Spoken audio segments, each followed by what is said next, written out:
todas e todos. Meu nome é Isabel Nunes, como o professor Cante já adiantou. Eu vou fazer uma dinâmica um pouquinho diferente do que a Paloma fez, porque eu acompanhei as 3 magistradas que estão aqui, né? A Glaucia, a Gabriela e a Juliana. Mas como funciona um relato etnográfico em geral, né? Quando a gente faz uma descrição etnográfica, pelo menos pensando muito no meu trabalho que eu fiz na tese, a gente não identifica os nossos interlocutores. Então aqui, nesse caso não tinha como fazer diferente porque acompanhamos cada um, né? Mas como eu acompanhei 3, então vocês não estão identificadas aqui, espero que vocês se reconheçam e obviamente que vocês podem dizer, fui eu, os que eu penso, os que eu não penso, tudo mais, devem, inclusive essa ideia aqui hoje, né? Mas a minha descrição, tanto quanto menos contiver essa identificação, em tese, melhor. Bom, eu vou lendo porque aí aqui eu organizei as notas de campo, só no final que eu vou fazer uma descrição um pouco, também por conta de tudo que a Paloma já descreveu das audiências, eu vou me ater a outros aspectos também e falar um pouquinho menos das audiências do que ela, pensando muito naquela classificação que o Fragari tinha proposto também, tá? Bom. Foram 3 visitas às varas da Justiça do Trabalho, localizadas no prédio da Rua do Lavradio, número 132, entre a Lapa e o centro da cidade do Rio de Janeiro. Ao longo de 3 dias, eu estive em 3 varas diferentes, dentre as 82 que compõem o sistema de justiça trabalhista de primeiro grau no Rio de Janeiro. Me digam se eu acertei esse número, talvez eu tenha errado. É isso mesmo, 82. Sim. Então tá bom. Acompanhei, portanto, 2 juízas titulares das varas em que atuam e uma juíza substituta, que por isso circula por diferentes varas ao longo do desempenho de seu trabalho. O único cartório que eu não acompanhei detidamente foi justamente o que a magistrada substituta estava, o que demonstra a forma como as relações se estabelecem a partir da confiança e da proximidade entre os magistrados titulares e a sua equipe própria, que não se dá da mesma forma com os substitutos, como, aliás, também Fabiano falou aqui da relação, né, com o titular. Durante as audiências, eu mudei de lugar, eu não mudei de lugar, acompanhei uma tarde, 2 manhãs, sempre ao lado das magistradas nas cadeiras inferiores, então até em um determinado momento uma delas me convidou para sentar na mesa do magistrado para ver o que eu estava enxergando, e eu sentei na das testemunhas, mas eu passei a maior parte do tempo acompanhando ao lado, numa cadeira. Outro ponto que foi relatado pelos meus interlocutores diz respeito à numeração das varas e sua antiguidade. Aquelas com números mais baixos são as mais antigas, isto é, segundo a expressão do tempo do Getúlio, que foram as primeiras inauguradas no país e, por isso, via de regra, associadas com um maior passivo, especialmente no que se refere às execuções trabalhistas, que podem se estender ao longo de muitos anos. Esse dado, no entanto, apresenta suas exceções, por não obrigatoriamente, o que já confirma a regularidade, né? Há varas mais antigas que já foram sanadas, me disseram os meus interlocutores, como exemplo, a 5ª vara, que é considerada a melhor do tribunal. No que consistia o espaço, né? As 3 varas que eu visitei têm em comum um cartório, onde trabalham os servidores do Poder Judiciário, um gabinete para o juiz, a sala de audiências, sanitários internos, que os agentes que lá atuam utilizam, e a cor que prevalece no espaço ela é cinza, com algumas placas de avisos e orientações, não fume, em vermelho e amarelo. 2 delas tinham, ou me foi possível acessar, uma copa, espaço utilizado para refeições. Uma delas com um espaço melhor delimitado, através de uma divisória com porta, cujo papel colado na porta continha impresso, no A4, o termo sala de reuniões. A outra, sem porta, porém separada dos processos por uma divisória. Nos 2 casos, as magistradas ressaltaram a importância daquele espaço. Viramos para lá e para cá porque eu acho que a gente tem que ter um espaço de dignidade. Ou ainda, quando diminuíram os processos de papel, aumentou o nosso espaço e fizemos a copa para sentar, para bater papo. Inicialmente, o tribunal não autorizou, mas depois eu perguntei, o que o tribunal quer que eu chame? Sala de reuniões? Tá bom, então pronto, chama a sala de reuniões. Acho importante, lá a gente faz as festinhas de aniversário e assim separa o lugar da comida do lugar do trabalho. Muito ruim ficar comendo em cima do trabalho. A existência de um espaço para comer também se explica em razão de uma ausência de um espaço destinado a esse fim, embora alguns andares tenham copa. Aqui não tem restaurante de magistrados, em contraste com o Tribunal de Justiça do Rio de Janeiro, que tem um restaurante especial, né? Em São Paulo tem, mas São Paulo é mais formal do que a gente. Pelo menos aí eles, os magistrados, se encontram. Então isso foi ressaltado como um ponto ruim, no sentido de que os magistrados acabam não se encontrando. Eu vou falar mais um pouquinho disso daqui a pouco. Eu pouco andei na estrutura externa das varas, somente nos corredores, porque não tinha muito tempo também, de modo que eu me ative muito mais ao cartório e às salas de audiências. Bom, as magistradas que eu acompanhei. 2 delas tinham relação com a Justiça do Trabalho antes de se tornarem juízas e haviam atuado como advogadas nas áreas trabalhista e previdenciária. Uma atuou como advogada trabalhista por um longo período de tempo, inclusive num escritório de um advogado muito reconhecido no campo, que havia sido anteriormente magistrado e que passou a advogar depois da sua aposentadoria. 2 delas relataram ter parentes, cônjuges, pais, avós, que atuam ou atuavam na Justiça do Trabalho, direta ou indiretamente. Os tempos na carreira, obviamente, né, eram bastante diferentes. Fala de uma delas. Eu sempre quis a área trabalhista. Até pensei em ser advogada criminal, mas me disseram que eu era mulher. E aí me disseram, cai fora do criminal. E assim eu vivi minha primeira manifestação do machismo. Aspectos da profissão em si. Todas as magistradas que eu acompanhei faziam questão de fazer o pregão e ressaltavam essa escolha. Então as 3 me falavam isso. E também destacaram, em contraste, o fato de que nem todos os seus colegas gostam dessa forma de proceder. As audiências eram iniciadas, de modo geral, com a indagação às partes sobre a existência ou não de acordo. A previsibilidade sobre a sua duração também permitia certas inversões de pauta e outras organizações de turno por parte dos meus interlocutores. Então, como elas conseguiam prever, né, conseguem prever que determinado caso pode ter acordo, não pode ter acordo, vai ser mais longo e é assim que elas organizam a pauta, isso é muito importante para conseguir dar andamento, né? Sobre o fato de que as audiências se dão, em sua maioria, pela manhã, foi algo que foi muito curioso para mim, porque eu fiz trabalho de campo na Justiça Comum, então eu perguntei isso a todas elas. Acho que foi uma pergunta que eu fiz meio que unânime. E a explicação mais interessante que eu recebi foi uma explicação histórica, né, que foi o seguinte: antes era preciso ter tempo para despachar no gabinete. Por isso as audiências eram marcadas pela manhã, porque aí depois do almoço, então o magistrado fazia as audiências pela manhã, não tinha o teletrabalho, não tinha o GIM, não tinha essas ferramentas que existem hoje, né? Então o magistrado fazia suas audiências pela manhã, claro que há magistrados que fazem à tarde, mas essa explicação eu achei que foi muito interessante. E aí então fazia as audiências pela manhã, parava para o almoço e voltava para despachar no gabinete para não ter que levar processo para casa, porque era um troço empoeirado, muito pesado e tudo mais, então tanto quanto se pudesse evitar isso, era melhor.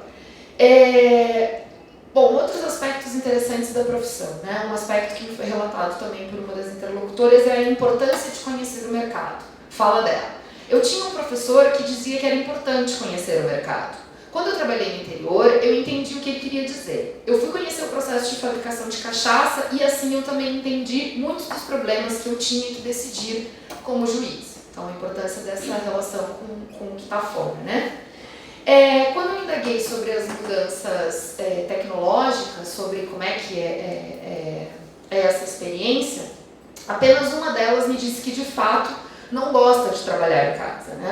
Ela disse assim, sempre que eu estou aqui. Eu prefiro trabalhar aqui do que levar o trabalho para casa para fazer. Antigamente não era assim, então essa também é uma explicação relacionada com o porquê das audiências, né? Antigamente não era assim, a gente voltava para cá para fazer os processos. Levar para casa dava muito trabalho, eram processos físicos, grandes, empoeirados. Então era comum termos uma rotina juntos. Fazíamos as audiências pela manhã, almoçávamos juntos e depois cada um ia trabalhar no seu gabinete. Nas quintas-feiras nós tínhamos as reuniões na Amatra e tomávamos chopp juntos. Mas com o teletrabalho a gente não se encontra mais. E eu até hoje prefiro almoçar com gente. Eu também preciso sair para respirar e voltar. Aqui não tem janela e tem muita briga entre as partes. No caso dos assistentes, a novidade do teletrabalho também os tem afetado.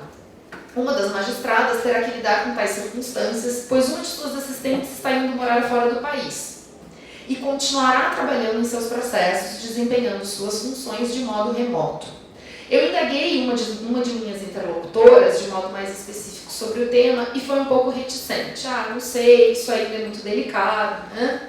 A magistrada que terá que lidar com o afastamento da sua assistente disse: nome do assistente, vai trabalhar de fora, mesmo, vindo quando puder. Vamos perder a convivência. É importante cada um seguir o seu futuro. Como ainda temos processos físicos, nós precisamos estar aqui. Eu gosto da conversa, mas acabando a quantidade de processos físicos, né, podemos trabalhar à distância. Os magistrados atualmente precisam lidar com o GIM. Com isso, abre-se uma maior... Aqui eu botei entre aspas, mas não é a ideia de privatização, mas a ideia de levar o trabalho, né, da repartição pública para dentro das suas casas, né? No sentido de que os magistrados passam a fazer o seu trabalho em casa e não mais no espaço público da repartição. Nesse sentido, uma das magistradas, durante uma audiência, ao se deparar com um processo que precisava analisar mais detidamente, disse ao advogado: não, doutor, agora preciso parar, porque se o senhor está me dizendo isso que o senhor está me dizendo, eu vou ter que apreciar tudo em casa com calma. Ouvindo assim, eu acho que vocês dois têm razão, tanto o requerente quanto o requerido. Alguns aspectos agora sobre os registros dos julgamentos. Na Justiça do Trabalho, as audiências não são gravadas, a Paloma já falou um pouco disso. E ainda permanece a prática da transcrição em ata dos depoimentos das testemunhas. Ao indagar uma de minhas interlocutoras, ela disse: eu não acho que fica mais fácil gravar, porque depois eu leio a ata em 10 minutos. Imagina ver de novo os depoimentos na hora da sentença. Por isso eu acho que tem que ter a minha transcrição. No sentido que transcrever para a ata, então ela deu, que transcrever para a ata facilita o trabalho na hora de fazer a sentença. Já está tudo ali com as informações objetivas que o magistrado precisa, né? Depois, existem... Eu vou falar disso aqui depois, espera aí. Bom, sobre os processos, né? O que eu notei muito claramente, assim, a diferença do peso e do quanto o processo físico ocupa de espaço. Então, todas foram unânimes em dizer que quando houve a digitalização, né, o processo passou a ser eletrônico, liberou muito espaço na vara. Isso também os diretores de cartório foram unânimes em dizer: não, agora a gente tem mais espaço físico. E isso é apontado como algo bom e não é apontado como algo ruim o lidar com os processos, né? Algumas falaram: eu tive que me acostumar e tudo mais, mas não é apontado como algo negativo essa digitalização. Quanto à reforma trabalhista, que é outro ponto que foi muito tratado, todas as minhas interlocutoras foram unânimes quanto à existência de mudanças depois da reforma e todas demonstraram certa apreensão com o que vem ocorrendo. Isso foi algo que as três me relataram. Segundo me disseram, em um primeiro momento caiu a distribuição de processos assustadoramente. Agora, no entanto, não está tão baixa. No início, os advogados ficaram com muito medo, pois passou a ser possível condenar o autor em honorários, o que acabou com a lide aventureira. Isso aqui era uma fala, né? Todas as minhas interlocutoras também afirmaram que isso afastou ainda mais da Justiça do Trabalho quem verdadeiramente precisa. Então, se por um lado reduziu a lide aventureira, por outro, aqueles que as magistradas consideram como os que mais deveriam acessar a Justiça do Trabalho, cada vez acessam menos a Justiça do Trabalho. Isso foi unânime também. Acabou que agora, quem tem direito acaba abrindo mão dele. Agora temos que resistir. Isso é uma outra frase sobre a reforma, né? Uma das minhas interlocutoras disse: agora nós temos que resistir, porque não se sabe o que vai acontecer. O tribunal vai passar a fechar ainda mais cedo, porque eles querem dizer que não precisam de nós. Então aí fica registrada a apreensão que essa reforma também causa nos operadores, né? Como que os operadores lidam com conflitos? Que foi o que um dos pontos que o Fragali colocou, né? Não, aqui não é conflito não, é como lidam com as audiências. Então, primeiro, um ponto interessante é a questão com as testemunhas, né? Uma das magistradas é bastante clara, dizendo: o senhor sabe que o senhor pode, e enfaticamente, né? O senhor sabe que o senhor pode vir a ser preso por falso testemunho, vir a ser preso, pode ser julgado por falso testemunho, tem uma multa, eu aplico multa e tudo mais. Mas todas ressaltam a questão de falar a verdade, mas uma de um modo muito mais enfático, né? Uma preocupação sempre com o horário das três interlocutoras, então não atrasar, né? Detesto atrasar, sou muito rápida, tem que seguir o horário, é uma preocupação muito constante com esse cumprimento do horário. Quando há uma inversão de pauta, por parte das minhas 3 interlocutores, quando há uma inversão de pauta, também sempre de avisar as partes que estão envolvidas que vai haver uma inversão e perguntar se está tudo bem. Eu faço intervalos de maneira que não atrase e monto a pauta pensando nisso também. Normalmente eu e o nome do secretário, né, que esperamos as partes, então a gente que fica aqui esperando. Tem um ponto que a gente também gostaria de ouvir de vocês, que é a questão das perguntas para as testemunhas, que a Paloma já adiantou um pouco, né? Porque no processo penal agora já pode as partes perguntarem diretamente. No processo civil houve a mudança com o artigo 3, não me lembro lá quanto tal, 500 não sei quanto, mas parece que ainda não está implementado. E na Justiça do Trabalho continua sendo, as partes perguntam para o magistrado que faz as perguntas mas a Justiça do Trabalho tem como subsídio o processo civil. Então a gente queria ouvir um pouco de vocês nisso depois, né? Bom, outros pontos que o professor Fragari colocou: hierarquias e urbanidades entre magistrados e assessores. Ao todo, em cada vara, trabalham em média, são na média mesmo, 10 pessoas, para mais ou para menos. São servidores do Poder Judiciário que vão assumindo funções gratificadas, de modo a especializarem também as suas atividades. Exemplo disso são os calculistas, que ficam responsáveis pelos cálculos das sentenças dos processos, entre outros. Como me disse uma das diretoras que eu entrevistei, todos temos a mesma formação. O que muda são os cargos que ocupamos. Nesse sentido, além dos calculistas, existem os assistentes de juiz, o assistente de diretor e quem cumpre, que é uma categoria que a gente, na nossa reunião interna, ficamos muito curiosos, gostaríamos de ouvir de vocês o que é quem cumpre, né? E os secretários de audiência, que se revezam nos dias em que há sessões, além de estagiários que mudam com mais frequência. São, portanto, atividades muito setorizadas. Segundo pude observar, tais funções são aprendidas ao longo do fazer judicial. Disse-me uma magistrada: tem que aprender a ser diretor e aprender a ser titular. Não é algo que se aprende nesse processo de fazer. Um aspecto importante, por mim identificado, é a construção da equipe do cartório. Quando o magistrado assume a titularidade de uma vara, ele passa a construir a sua própria equipe. Depois, quando eventualmente troca de vara, ele pode levar a equipe toda. E com isso mudam aqueles que fazem a gestão dos processos, né? Uma frase que eu ouvi é: não vou me desfazer da minha equipe. Afigura-se assim uma rotina também não institucionalizada. Quer dizer, a gente também quer ouvir um pouco sobre isso, né? A gestão administrativa, com isso, embora seja formalmente responsabilidade do magistrado, de acordo com as normas, pode ser delegada também ao diretor da vara, né? O que se afigura em um estilo e uma escolha de como o magistrado vai trabalhar. Segundo uma das minhas interlocutoras, o diretor é fundamental. Ou ele deixa a sua vida perfeita, ou ele acaba com ela. Nesse sentido, em uma reunião de equipe, com a equipe de uma das minhas interlocutoras, ela disse: eu não quero me meter em todas as questões administrativas, como, por exemplo, a produtividade. Também porque cada um sabe da sua responsabilidade. Depois, afirmou que se mudar de vara, vai todo mundo comigo. Essa relação, então, mostra uma dependência mútua entre o magistrado e os servidores do cartório, uma relação, né? Por um lado, os magistrados dependem dos servidores e, como afirmou uma das magistradas, é preciso confiar neles.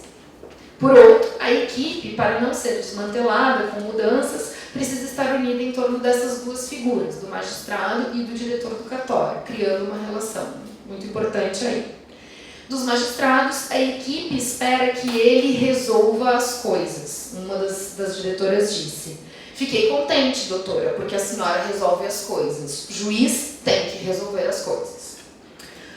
Uma das diretoras do cartório com quem eu conversei disse que o cartório é uma engrenagem muito bonita. Cada um tem seu jeito, mas tem que falar com doçura com eles. Quem vem e não quer nada com nada, eu procuro colocar na linha. Tem pessoas que precisam de carinho. Eu costumo dizer que só erra quem trabalha. Então tudo bem, quando chega alguém mais louquinho, eu converso. Não bato de frente, trato com carinho e mostro com carinho. A mesma diretora me contou o caso de uma servidora que era arquiteta, fez concurso para o tribunal e ficava muito incomodada com o desempenho das funções burocráticas. Então, essa moça, né, chorava no trabalho e tudo mais. A diretora, então, conversou com a moça e encorajou quando ela quis mudar para um gabinete de um desembargador, apoiou essa decisão, né, e embora, segundo a diretora, eu soubesse que ela não ia se acostumar lá. E depois depois ela contou que essa servidora, inclusive, pediu exoneração. Relação entre magistrados e advogados. Então, há uma hierarquização dos profissionais advogados. Eu ouvi algumas vezes essa frase, né, sobre o primeiro escalão. Então, hoje você não viu nenhum do primeiro escalão. E aí uma diretora de cartório me falou o seguinte: os advogados hoje são muito ruins e como a gente não tem muito jeito, a gente não ajuda muito não. Se eles não souberem o que fazer, é problema deles. Entre os magistrados, tem algumas hierarquizações que surgem, né? Principalmente uma questão de pró-empregado, pró-empregador ou juiz neutro que aplica a lei. E aí, quanto a isso, tem uma frase que eu acho que vale a pena a gente falar, que é assim: quando eu entrei, eu tive uma frase pró-empregado, mas depois eu entendi que os magistrados que adotavam a teoria do pobre coitado fica muito complicado. Por isso eu assumo sempre essa postura. Eu aprendi que há uma diferença entre ser parcial e não se posicionar. Ser parcial é de modo consciente, é agir de modo consciente e voluntarioso por questões políticas, tomar certas decisões. Já não se posicionar é outra coisa, porque nós temos que nos posicionar o tempo todo em audiência, explicar por que eu vou dar isso e isso, decidir isso e não decidir aquilo. Há também uma questão entre as associações, né, que hoje tem duas associações, que uma derivou da outra, e também uma questão entre as gerações. Então, uma frase que eu ouvi essa geração nova entra com uma imagem muito diferente. Eu vou ser juiz e não vou me matar de trabalhar. Então, também uma questão geracional dos magistrados que entram recentemente. Para encerrar, eu queria relatar um caso aqui, ainda um pouco menos organizado do que na descrição completa que a gente, né, dá para fazer dele, que é um caso relacionado às empresas de ônibus. Então, o caso dizia respeito de um reclamante que estava, né, com a sua advogada e era um ex-motorista de ônibus, e aí haviam 3 empresas reclamadas, e a primeira ideia da magistrada foi perguntar se tem um acordo, né? E aí uma das advogadas de uma das reclamadas negativamente falou: não tem como, a empresa está falida e tudo mais. A proposta fez uma cara de um é difícil, aí a magistrada sugeriu: quem sabe, vamos chegar num valor tal, e aí a outra: vou sair para telefonar. E aí a magistrada, vendo que não ia ter andamento aquilo ali, ela não ia ter um andamento tão rápido, começou a instrução. Então vamos começar a instrução. E isso foi se desenrolando assim, várias tentativas. Ouvia uma testemunha, perguntava se tinha acordo, continuava lá ligando, não tinha acordo, chegaram num valor X de 70 mil. E uma tensão enorme no ar. Essa acho que foi a audiência mais tensa, assim, uma tensão enorme no ar. E aí, quando a magistrada diz assim: olha, eu vou só julgar o processo, os senhores decidam o que vão fazer, né? E aí começou a perguntar e fazer a instrução, disse: bom, então vamos continuando com a instrução enquanto vocês tentam aí esse acordo. E aí a cada testemunha ia se avaliando para quem que também, né, as partes iam conseguindo identificar o que ia melhorando para quem. No final se chegou a 70 mil o acordo, e a magistrada olhou pro reclamante e disse: e aí, você quer, você não quer? E o reclamante olhou para ela e disse assim: eu só quero os meus direitos, porque eu tenho filhos e eu tô, enfim, toda aquela questão, né, das questões que as pessoas vivem nas suas vidas. E a magistrada disse: bom, mas quem sabe, pensa bem, porque a gente, né, pensa aí e tal, né? Aí, no fim das contas, a advogada disse: doutora, ele não está confortável, vamos continuar. No final das contas, essa audiência não resultou em acordo. Mas o que me chamou muita atenção é que depois, conversando com a magistrada, ela disse: é muito difícil, porque a gente sabe de toda a situação que eles estão passando, a gente sabe como é que é isso, né? Ela falou assim: é difícil, ele pede 600 mil, só que não vai dar tudo, eu não vou dar tudo isso, mas também o que eu der, eu não sei se eu vou conseguir executar, porque essas empresas são muito complicadas, elas trocam de nome, toda essa questão das empresas de ônibus e tudo mais, o dinheiro desaparece. Então eu acho que essa audiência, ela ilustra um conflito que o magistrado tem no exercício da sua função, né, que a gente identifica assim como um conflito de: tudo bem, pela sua experiência, o magistrado sabe quais são os limites que ele também lida, porque depois ele vai executar a sentença e ele vê que ele não consegue executar aquilo lá. Mas ao mesmo tempo ele sabe que aquela pessoa tem direito a tais direitos e que provavelmente na sentença vai reconhecer maiores valores. Mas e aí? O que eu faço? Né? Como que se coloca esse lugar? Então acho que essa audiência é muito ilustrativa desses conflitos todos que vão passando aí no dia a dia dos magistrados. Acho que era isso que a gente tinha que eu tinha para descrever. Agora a gente gostaria de ouvir vocês.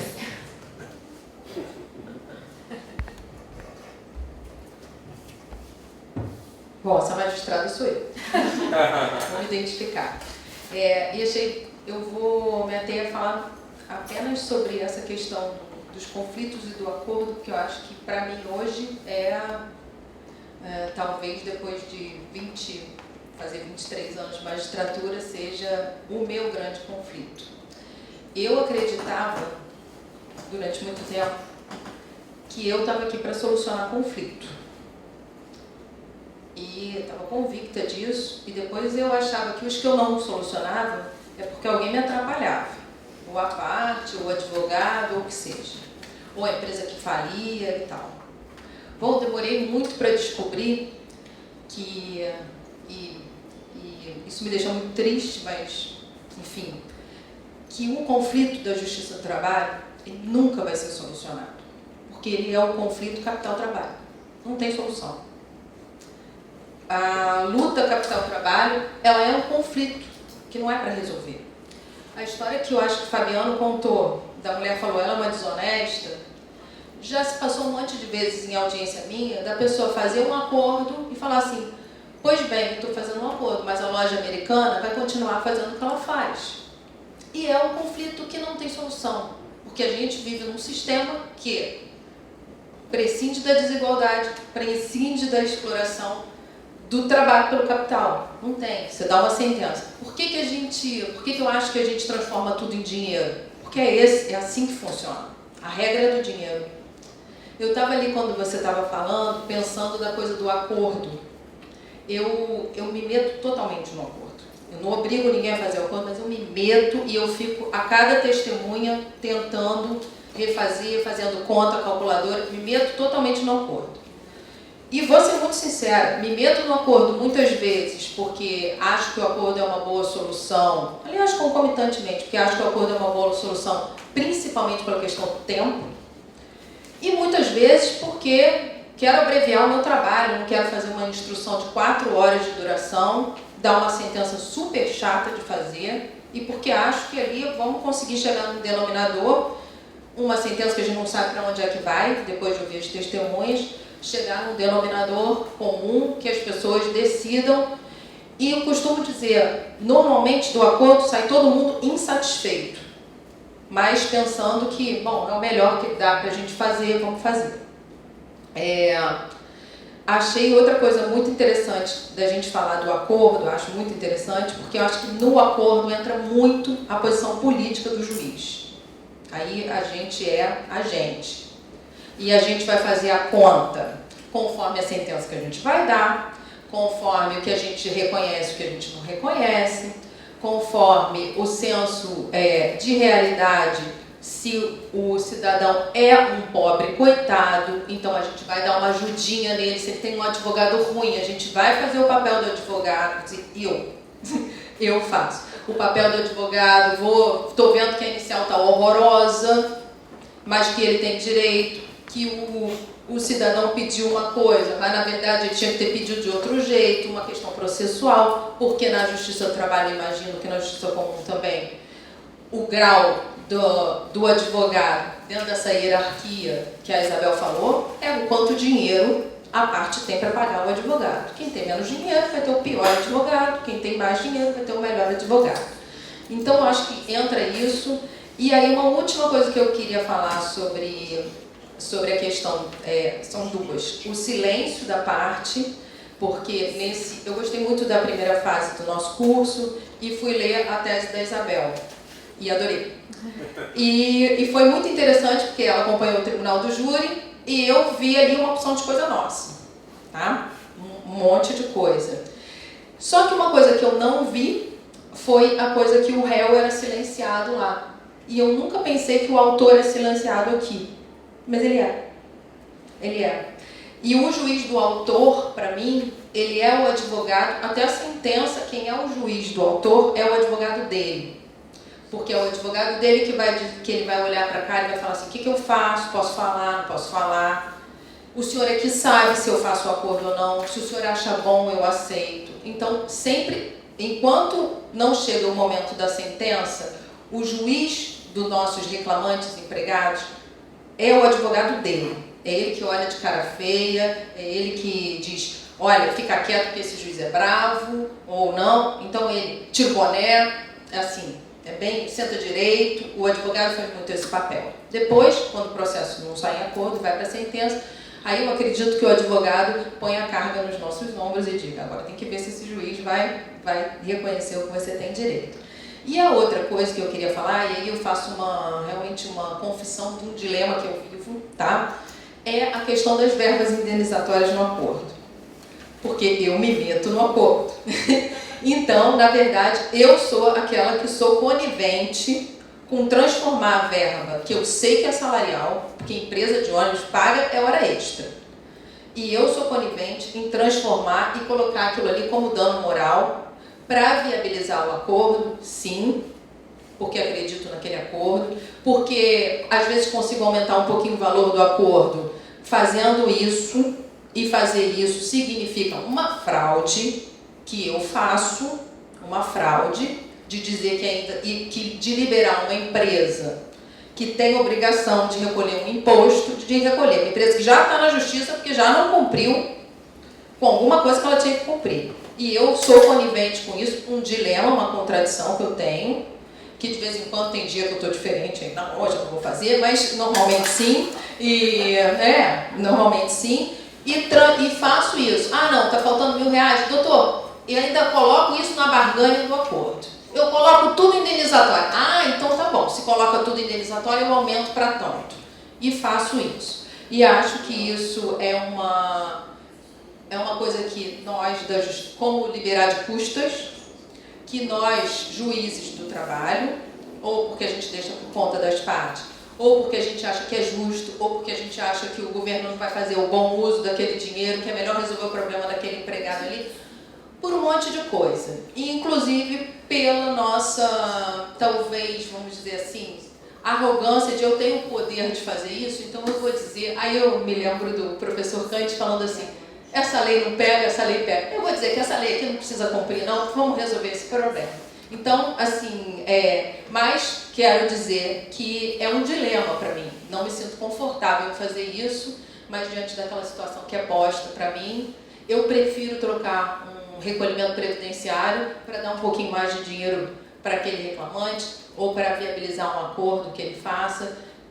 sempre um acordo que eu acho que é razoável para ele. Quando eu não acho que é razoável, eu normalmente, aí sim ele deixa de estar silenciado, eu me dirijo a ele, digo, eu como juíza não acho esse acordo bom para o senhor, eu não faria no seu lugar, mas o direito é seu, o senhor sabe da sua vida e o senhor, se quiser fazer, eu não vou deixar de homologar, mas eu quero que o senhor saiba que é péssimo acordo, o senhor tem direito a muito mais e tal, tal. Se ele fala que sim, eu faço.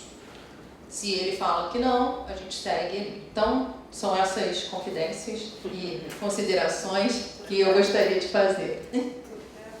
Tudo gravado. Tudo gravado. Como é que eu pego um vídeo bom? Bom, eu, assim, depois que a Juliana falou, pouco tenho a falar, porque, na verdade, quase me identifiquei quase que 100% na fala dela, e aí a gente tem que fazer também essa avaliação do porquê, né? O que é... Isso é ideologia, isso é tempo, isso é idade, isso é formação, não sei. Isso também acho que faz parte de de um estudo. Eu, tal como ela, vivo esses dilemas também, da conciliação. É muito grande, eu que já passei, né, na Central de Conciliação, fiquei quase 2 anos onde só conciliava, mas por incrível que pareça, era até um momento mais fácil. Por quê? Porque, sei lá, 90% do que me passava lá já era um acordo em execução. Então, se você já tem uma sentença, o teu distanciamento é muito maior. Eu ali poderia ter dado uma sentença daquela que eu estava tentando conciliar, ou não, ou outra totalmente oposta. Então eu conseguia realmente me afastar, e foi um momento muito bom assim, para mim, quando eu estudei conciliação, mediação, porque eu conseguia realmente me afastar do que tinha sido decidido. O que tinha sido decidido já estava, e aí eu só falava de números. Então foi uma vivência interessante, mas eu vivo também os mesmos dilemas e, tal como a Juliana, eu interfiro em tudo. Normalmente eu interfiro, eu olho, eu não deixo, assim, eles chegam, doutora, já está o acordo aqui pronto. Aí fala, claro, sempre dou prioridade para todos os acordos, mas aí eu vou olhar, aí eu faço sempre as minhas ponderações. Diversas vezes o acordo já estava fechado, sei lá, por 1000. Falei, não, olha só, isso aqui está assim, está assim, está assim. Isso aqui eu não vou homologar por menos de 1.600. E assim, não me lembro de nenhum acordo em que eu pus um valor e não tenham acabado por homologar. Entendo até a postura do Fabiano, assim, acho válida também, mas eu não consigo ser diferente. Eu interfiro, eu falo, eu coloco. Agora, já aconteceu também de eu dizer, não, isso eu não vou homologar por menos de tanto. Não, doutora, mas a empresa está fechando, eu sei da condição dele, eu tenho dívidas para pagar, eu tenho não sei o quê. Eu falo, é isso, olha, quero que o senhor saiba que não é essa a minha postura, assim, não acho que esse acordo não está bom, mas se o senhor que demandou está satisfeito, eu vou homologar. Também raramente deixo de homologar um acordo, apesar de interferir na conciliação.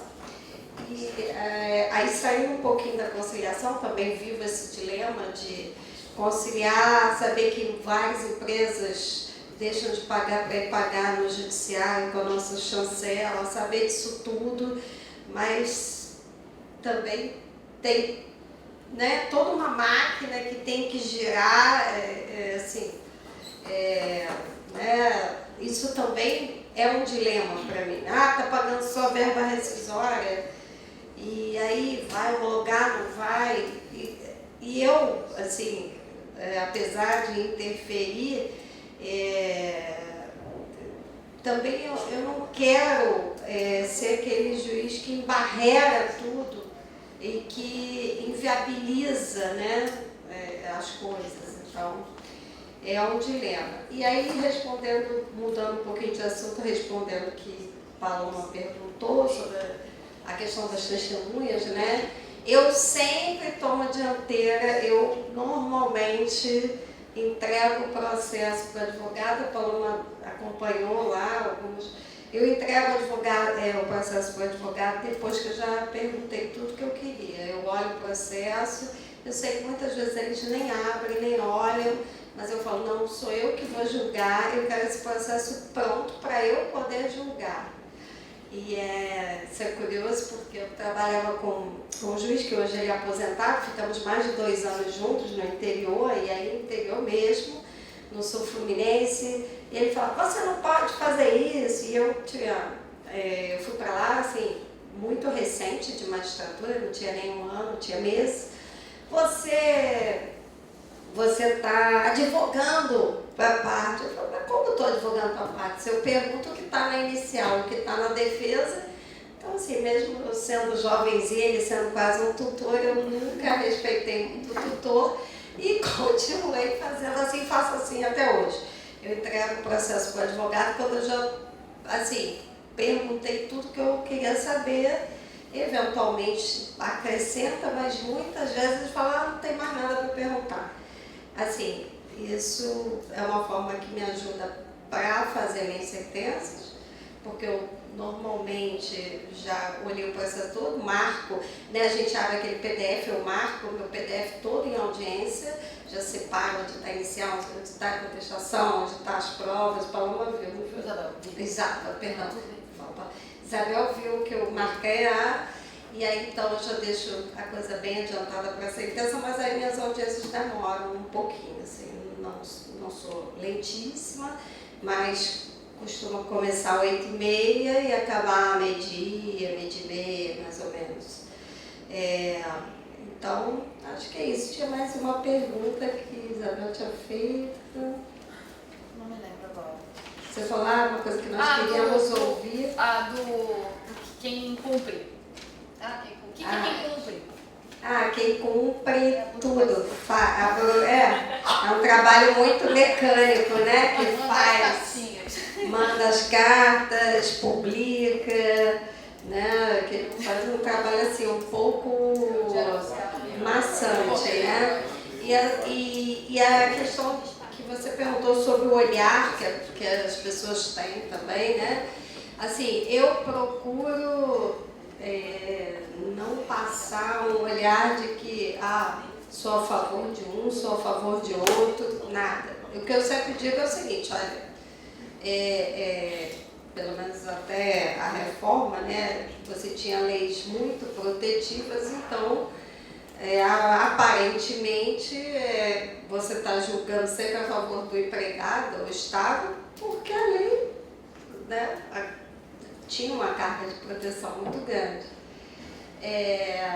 Mas, assim, eu acho que eu procuro, eu tento, né, não me identificar nem a favor nem contra, nem nada, entendeu? Eu sempre me atenho à prova que está no processo para julgar, né?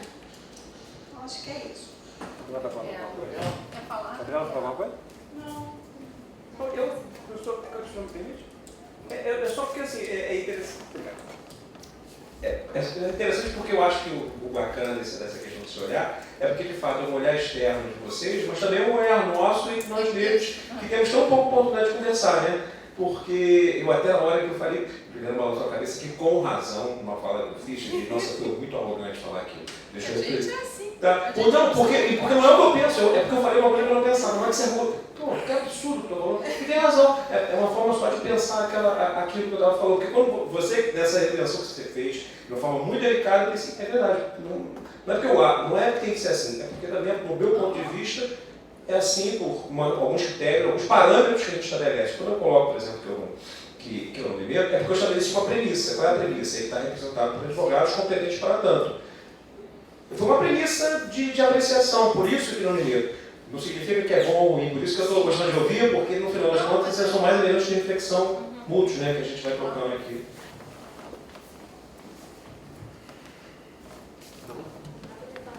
Para declarar é ótimo. Já declarou, então. Está declarado. Professor, deixa eu só acrescentar uma coisinha quanto a isso que é outro dilema. Só tem. Nós temos vários dilemas. Não, mas assim, uma outra coisa, isso que você falou, agora a gente está se observando e tal, e a Glaucia falou, eu tento não me mostrar como empregado, empregador também tento, mas na verdade, imagina, nós somos aqui 3, 4, 5 e você faz de um jeito, eu faço de um jeito, a Glaucia de outro.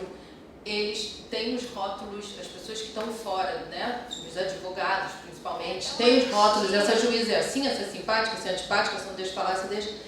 E eu fico pensando, você disse que o Madeu tem uma maneira de proceder muito diferente da sua. É bem formal. O meu juiz substituto, que trabalha comigo há muito tempo, um ótimo colega, também decide totalmente diferente de mim, faz audiência totalmente diferente de mim. E eu acho engraçado, porque às vezes eles abrem a porta e falam assim, mas não é ele? Então, e ligam para a vara e perguntam assim, quem vai fazer audiência amanhã? Então, eu penso nisso como uma situação nossa que, claro, nós somos pessoas, mas assim, eu fico imaginando quem depende da gente, os advogados, mais do que as partes, que vivem ali todo dia, como deve ser difícil, né? E aí eu fico doente, aparece outra pessoa lá, eu já estava super feliz que vai acontecer assim, ou outro super triste, vou perder, e aí tem essa surpresa. Realmente, na Justiça do Trabalho, pelo menos, que é a que eu conheço só, a gente têm procedimentos muito diferentes uns dos outros. Não só nas sentenças, mas procedimentos de audiência muito diferentes. De tratar, de tudo. E eu acredito que isso seja um ponto de insegurança mesmo. De os caras têm que se virar, sabe? Então, já rolou até uma listinha de WhatsApp. Os prós e contras de foto. sim. Esse é contra a reforma, esse vai condenar honorário? Já rolou, não só isso. A lista de WhatsApp era muito enorme. Aí falava assim, ó, primeira vara, segunda, esse inverte, esse não inverte, e falava várias coisas, esse cumprimenta, esse deixa... Aí chegou lá na minha vara, esse não inverte, eu sei que eu falei, ó, estão falando de outra pessoa, não sou eu não, é que eu invento, sério. Eles têm os advogados, e aí como eu tenho... um cunhado e 2 irmãs advogadas, normalmente essas coisas chegam a mim, né? E são trabalhistas, e aí fala, esse inverte, esse desinverte, esse... Fala, Jesus, por vara, era um troço, uma escalonada. E isso é interessante, de repente, a gente fazer um resgate disso, pra gente fazer uma análise. Nossa, teve uma vez que aconteceu, eu perguntei, porque eu sou muito informal, muito informal, eu sou até demais. E aí eu perguntei, não sei por que cargas d'água, afinal eu perguntei para os advogados, mas olha só, já que o assunto foi, vocês adoram dizer que é pró e contra, vocês acham que eu sou o quê? Pró ou contra? Aí não teve dúvida na hora, você é totalmente pró-empresa. Aí eu olhei... Mas quem falou isso? Os advogados presentes. Os empregados? Os dois. Detalhe, os dois. E aí eu olhei aqui, é mesmo? No final lá, 2 advogados levantaram a mão. Vocês estão falando de outro juiz, ele tem irmão gêmeo. Porque ele é totalmente pró-empregado. Eu cheguei, que coisa boa, então eu sou imparcial. Se ninguém está feliz, das duas ou eu sou bipolar ou eu sou imparcial.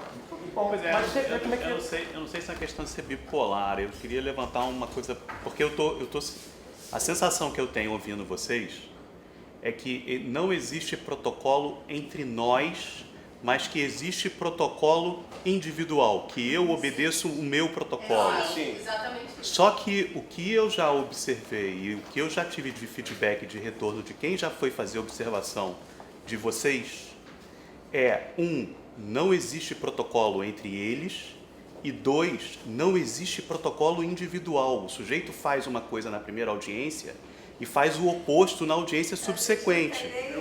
Eu dou um exemplo caricato.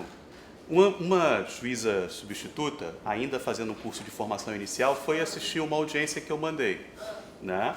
Ela sentou na plateia, não era conhecida do juiz e da juíza, né? E a audiência foi uma delícia. Bom dia, como vai? Tudo bem? Vamos fazer um acordo, que bom. Será que não dá? Vamos costurar, tá. Aí fechou o acordo, a menina que estava assistindo virou e falou assim, nossa, quando eu crescer, eu quero ser igual a ela. Na audiência subsequente, perguntou, tem acordo? Não tem acordo. Quantas testemunhas? 3 testemunhas. Ah, doutor, eu também quero ouvir 3 testemunhas.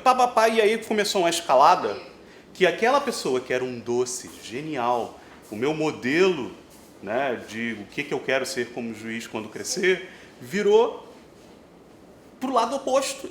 E a mesma pessoa começou a dizer assim, cara, quando eu crescer, a única coisa que eu não quero é ser igual a essa mulher.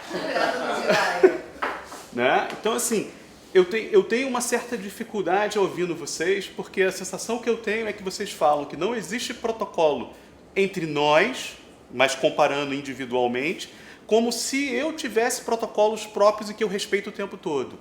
E o que a gente observa na prática, eu queria deixar isso como pergunta, inclusive para vocês que foram lá assistir, no fundo, a gente não tem protocolo entre nós e a gente não tem protocolo entre a gente, individualmente pensando. O que eu faço na segunda-feira não é o que eu faço na terça, não é o que eu faço na quarta. Eventualmente, na quinta, eu posso voltar como segunda, eu posso voltar como terça, ou posso voltar como quarta. Né? Pode ser de acordo com um dia muito pesado, com o que você passou pessoalmente. Se eu tiver com fome, já aviso que eu vou com se você... Microfones. Fome, eu acho que eu concordo com você, Farigali. Eu mesma, assim, eu tenho uns protocolos que eu penso que vou cumprir e nem sempre realmente eu consigo cumprir. Assim, acontece, né? Todo mundo, assim, né? Você tá de bom humor, de mau humor, sei lá, alguma coisa te afetou, uma coisa pessoal, outro trabalho, você chega, tem uma má notícia, ou então perde alguém, ou alguma coisa. Eu acho que, sim, eu acho que coisas do nosso dia a dia afetam, realmente, até esses poucos protocolos que a gente acreditava ter. Só assim, com relação a esse caso pontual de é para um, para o outro, o que pelo menos me pareceu é que no final das contas essa indicação de um lado ou do outro vai muito no sentido do interesse, porque os advogados são pessoas parciais. E quando você julga diferente do que interessa para cada um deles, é óbvio que você está violando um interesse dele pessoal, até de fator pecuniário. Então, o que eu observo, pelo menos no caso que eu vi, posso de repente ter outro fator que eu não tenha observado, mas essa questão dessa rotulação, ela tende muito a andar em paralelo com os interesses individuais de cada um. Se você viola o interesse dele, esse pró-empregado ou pró-empregador é um sentido crítico nosso, né? Do protocolo próprio nosso. Ah, não, eu sei, é porque como eu tinha falado do bipolar, foi em virtude disso. Eu queria falar um pouco sobre isso, porque a característica do sistema... A característica do sistema brasileiro é que você tem regras que são sempre abstratas e elas são construídas sem, vamos dizer, a participação das pessoas em quem elas vão ser aplicadas. E isso vale não só para as leis, mas para os regimentos, os estatutos, etc., são feitos dessa maneira. Se você vai observar, como eu fiz, um outro tipo de justiça, de polícia, etc., você vê que eles são governados por protocolos. E esses protocolos são construídos a partir da prática das pessoas, e não de regras abstratas, de como é que deve ser, mas como é que efetivamente essas pessoas trabalham e acham que deve ser. Então elas constroem um protocolo para se autorregularem, no fundo, e tem um compromisso de obedecer aquele protocolo. Isso é muito visível na polícia, por exemplo. Outro dia tem essa confusão ali, aí diz que a polícia de São Paulo seguiu... Não tem protocolo porra nenhuma, tá entendendo? A polícia do Brasil não tem protocolo. A polícia do Rio de Janeiro construiu protocolos, esses protocolos todos com financiamento da União Europeia, estão todos trancados numa sala, tiveram uma edição de 1000 exemplares por protocolo para prender, protocolo para não sei o que e tal, está tudo trancado numa sala, fechado, para ninguém botar a mão lá. Por quê? Porque o protocolo inibe e determina a responsabilidade das pessoas, porque elas sabem qual é o protocolo e elas vão seguir ou não vão seguir. Aí o protocolo protege a pessoa, o usuário, e protege a pessoa que seguiu o protocolo. E se ela não seguir o protocolo, ela está se arriscando e pode ser responsabilizada. E nós não trabalhamos com isso, nós trabalhamos com a ideia da culpabilidade.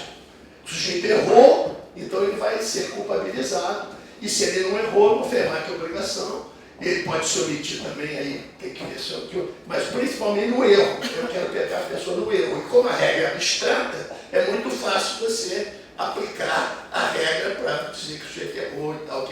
Então eu quero a culpabilização e não a responsabilização. Então isso que vocês estão discutindo aqui tem uma grande importância, para ser pensado, reconhecido, e vamos tratar disso no nosso relatório, mas não é específico da instituição de vocês, não é. Eu que conheço bastante em outros países e também aqui no Brasil, realmente, na polícia não tem protocolo, isso tudo que vocês estão falando, negócio da vara, é a mesma coisa no batalhão, é a mesma coisa na delegacia, é a mesma coisa quando você leva as equipes para lá e para cá, etc. Isso aí é um padrão, isso é um padrão, quer dizer, é um padrão não ter padrão, é um padrão de você não ter um padrão. E essa recusa do padrão é vamos dizer, a porta aberta para a culpabilização, porque não é uma responsabilização. Então isso é uma coisa muito importante e vocês tocaram uma questão aí muito bom, fico muito satisfeito que as pessoas observaram e vocês reagiram e a gente pode fazer uma reflexão, vamos dizer, esclarecedora, né, para todos sobre isso. Só para... Outra coisa também que me parece assim, importante, que foi colocada aí, foi essa questão desse monopólio, né, do Estado ter esse monopólio da administração de conflitos. Né? Quer dizer, você não admite no Brasil, que não é verdade em outros países, que o conflito seja resolvido definitivamente fora. Não, agora a reforma trabalhista, um dos pontos esse. Não, pois é, mas fora, pois é, mas isso aí tá. Isso pode ser, né, que aconteça e tal, porque não acontece aqui. Você diz que tem arbitragem, mas não tem. Você diz que tem negociação, que tem conciliação e mediação, mas não tem, porque está feita dentro do sistema, não está feita fora do sistema. Né? E nos outros lugares isso é feito fora do sistema e vale. E não pode, é final. Né? Você decidiu lá, está decidido, não pode recorrer, não pode ir para mais lugar nenhum, que é final. Né? Então essa coisa também é uma coisa que implica esse dilema desse acordo. Esse acordo aí ele está empurrado. É a mesma coisa, por exemplo, na diferença da barganha, da pre-bargain, né, para transação penal. Por exemplo, transação penal, você tem um tipo penal estabelecido e você vai negociar a pena. Não é isso?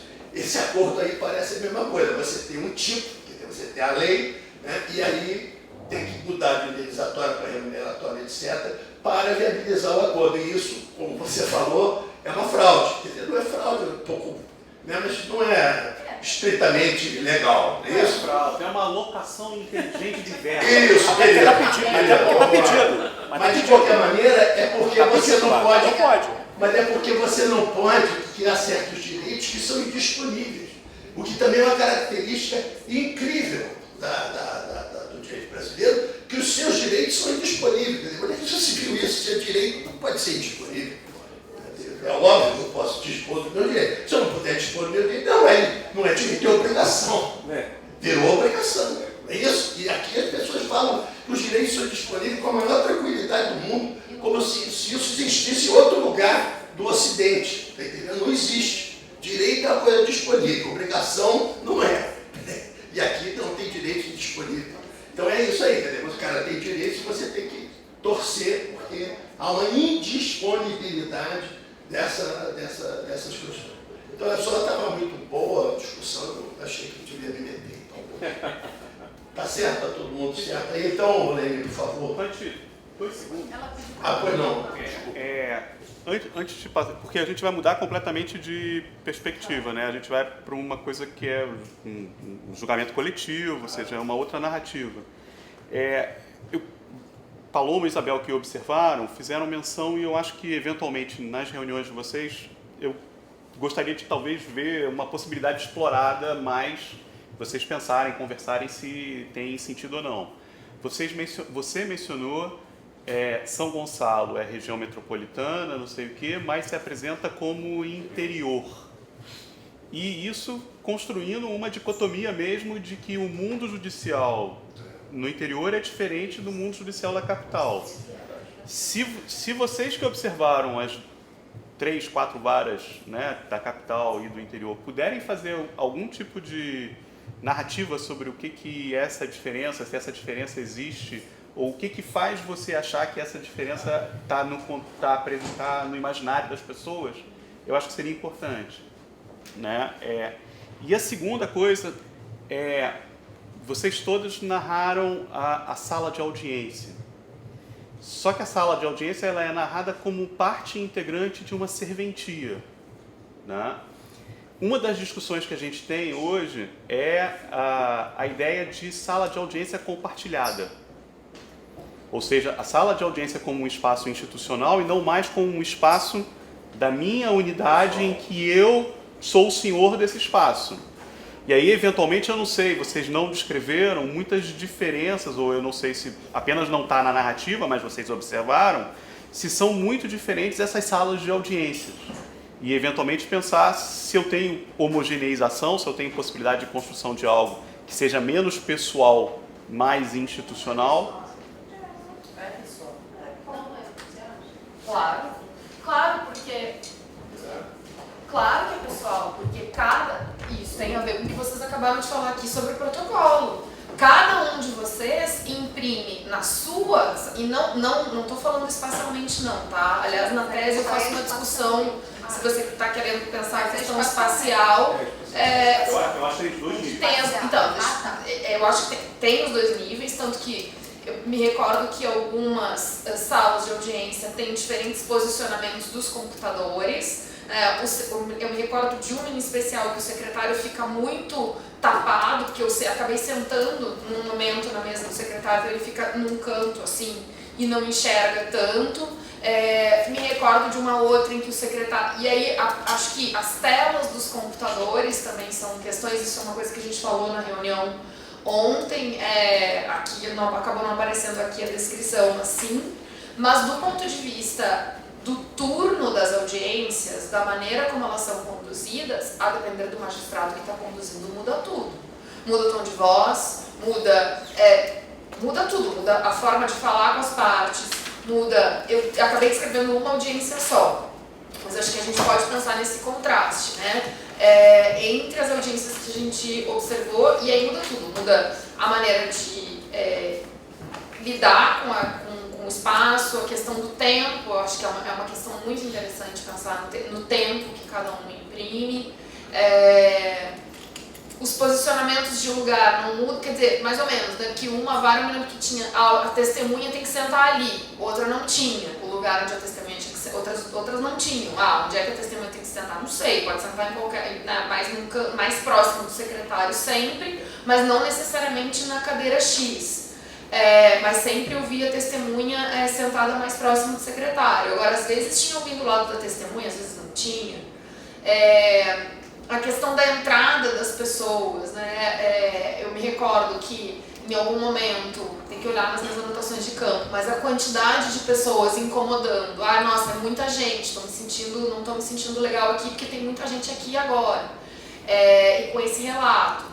E outras pessoas que nem tanto, entra, sai, não se incomoda. A questão da presença dos estagiários, então, até acho que, né, eu vi mais em duas varas estagiários de direito assistindo, e aí uma delas comentou comigo, né, você sabe que tem juiz que não gosta de que venham assistir as audiências, então acho que tudo isso né, acho que foi a Glaucia que comentou comigo, porque é professora, foi professora, né? Tem na porta escrito, aqui não assinamos folhas de estágio. Então tem magistrados que não gostam dessa presença. Uma coisa que eu não destaquei aqui, e aí que eu posso falar, né, porque a gente está falando, obviamente, aqui, que foi a questão que eu percebi muito da questão do substituto, né, que aí tem a ver com o que o Fabiano também falou, que a Gabriela não falou, mas que tem a ver com essa coisa de como não é o titular da vara, então tem que se adequar ao que está acontecendo ali, lidar com essa equipe, então isso é um contraste que para mim ficou muito, muito claro, né? Como eu acompanhei uma substituta e duas titulares, a relação do titular com a sua equipe, e aí o ritmo que se imprime, o jeito que se imprime, o respeito que o que não é titular tem que ter com aquela equipe, porque afinal aquela equipe é uma equipe de outra pessoa e também é uma equipe que está ali, que está te assessorando, e aí a relação de confiança que se estabelece ou não. Então me parece que o espaço da audiência ele muda totalmente, a depender do magistrado que está lá, justamente porque não tem esse protocolo que o professor que a gente estava falando. Mas acho que a gente tem que explorar isso também no relatório. Ótimo. Tá bem? Muito obrigado. Obrigado. Então, pessoal, eu queria propor para a gente fazer um intervalo, até tinha dito para pôr os biscoitinhos lá na rua para a gente ter assim